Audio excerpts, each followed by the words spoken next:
ಕೇತಗಾನಹಳ್ಳಿ ಕೋರ್ಟಿಂದ ಕೇತಗಾನಹಳ್ಳಿದು ಕಾನೂನಿನ ವ್ಯಾಪ್ತಿಯೊಳಗೆ ನಾನು ಮೊದಲೇ ಹೇಳಿದ್ದೇನೆ, ಅದು 40 ವರ್ಷಗಳ ಹಿಂದೆ ಖರೀದಿ ಮಾಡಿದಂಥ ಲ್ಯಾಂಡ್.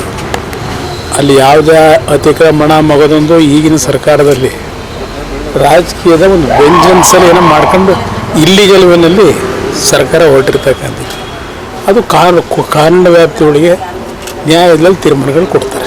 ದ್ವೇಷದ ರಾಜಕೀಯ ಮುಂದಾಗಿದ್ರು ಕೋರ್ಟ್ ಅವರಿಗೆ ಈಗ ಚಟಿ ಬಿಸಿರೋದು ಸರ್. ಈಗ ಕೇಂದ್ರ ಸರ್ಕಾರದ ಮೇಲೆ ಹೇಳ್ತಾರಲ್ಲ, ರಾಜ್ಯ ಸರ್ಕಾರದಲ್ಲಿ ಇವ್ರು ಮಾಡ್ತಿರೋದೇನು? ಇವರು ರಾಜ್ಯ ಸರ್ಕಾರದ ಅಧಿಕಾರಿಗಳನ್ನ ಇಟ್ಕೊಂಡು ಇವರು ಯಾವ ರೀತಿ ವೆಂಜನ್ಸ್ ಪಾಲಿಟಿಕ್ಸ್ ಮಾಡ್ತಾ ಇದ್ದಾರೆ ನಾನು ಕೇಳ್ತಕ್ಕಂಥದ್ದು. ಅದು ಇದಕ್ಕೆಲ್ಲ ಕಾಲ ಉತ್ತರ ಕೊಡುತ್ತೆ ಸರ್. ನಿನ್ನೆ ಸರ್ ವಸತಿ ಇದರಲ್ಲಿ ಲೀಕ್ ಆಗಿರೋದು ಸರ್, ಅದೇನು ಆಶ್ಚರ್ಯ ಅನ್ನೋದು ನಿಮಗೆ? BR ಪಾಟೀಲ್ ಮತ್ತೆ ಆಶ್ಚರ್ಯವ ನಿಮಗೆ ಅಂತ ಕೇಳ್ತೀನಿ. ಸರ್ಕಾರ ನಡೀತಾ ಇದೆ, ಅದರ ನಿರಂತರವಾಗಿ ನಡೀತಾ ಇದೆ. ಪರ್ಸೆಂಟೇಜ್ಗಳು ಸೈಟ್ಗಳು ಕೊಡಬೇಕಾದ್ರೆ, ದುಡ್ಡು ಕೊಡಬೇಕಾದ್ರೆ ಎಲ್ಲ ರೀತಿಯಲ್ಲೂ ಪರ್ಸೆಂಟೇಜ್ ಎಲ್ಲ ಇಲಾಖೆಗಳು ನಡೀತದೆ. ಈಗ ಕೃಷ್ಣ ಬೈರೇಗೌಡರು ಏನು ಹೇಳಿದ್ರೆ, ಕೃಷ್ಣ ಬೈರೇಗೌಡರು ರೇಟನ್ನು ಫಿಕ್ಸ್ ಮಾಡಿದಿರಿ ಅಂತ ಕೇಳ್ತಾರೆ.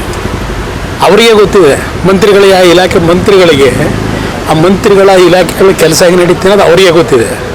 ಈಗ BR ಪಾಟೀಲ್ ಅಂತ ರಾಜಕೀಯದ ಮುಖ್ಯಮಂತ್ರಿಗಳ ಏನದು ಅದೇನಾಗಿರೋದು ಅಲ್ಲ, ಯೋಜನಾ ಆಯೋಗದ ಅಧ್ಯಕ್ಷ ಅವರೇ ಇವತ್ತು ವಸತಿ ಇಲಾಖೆಯಲ್ಲಿ ಹಣ ಕೊಟ್ಟವರಿಗೆ ಇವತ್ತು ದುಡ್ಡು ರಿಲೀಸ್ ಆಗುತ್ತೆ ಅಂತಕ್ಕಂಥದ್ದು ಹೇಳಿದ್ದಾರೆ.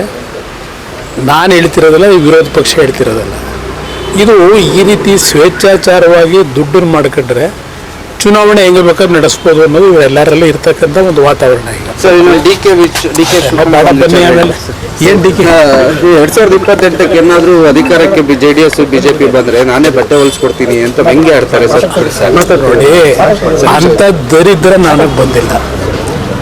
ಅವರಿಂದ ನಾನು ಬಟ್ಟೆ ಹೊಲಿಸ್ಕೊಳ್ಳೋದು ಇದೆಲ್ಲ ಅಂಥ ದರಿದ್ರ ಈ ನಾಡಿನ ಜನತೆ ನನಗೆ ಕೊಟ್ಟಿಲ್ಲ. ದರಿದ್ರ ಇರೋದು ಅವರಿಗೆ, ದುಡ್ಡಿನ ದರಿದ್ರ.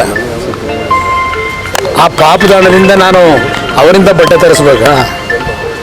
ನನಗೆ ಬಟ್ಟೆ ಬೇಕಾದರೆ ಈ ನಾಡಿನ ಜನ ಇದ್ದಾರಲ್ಲ, ಇಲ್ಲಿವರೆಗೆ ಬೆಳೆಸಿರೋರು ಅವರೇ ತಂದು ಕೊಡ್ತಾರೆ. ಇಂಥ ಪಾಪಗಳನ್ನ ಲೂಟಿ ಹೊಡೆದಿರ್ತಕ್ಕಂಥ ಇಂಥ ವ್ಯಕ್ತಿಗಳಿಂದ ತರಿಸ್ಕೋಬೇಕಾ? ನಾನು ಅಂಥ ದರಿದ್ರ ಬಂದಿದ್ದೀನಿ ನನಗೆ. ಬನ್ನಿ, KMFಗೆ ಅಧಿಕಾರ ಇದೆ, ಮಾಡ್ಕೊತಾರೆ.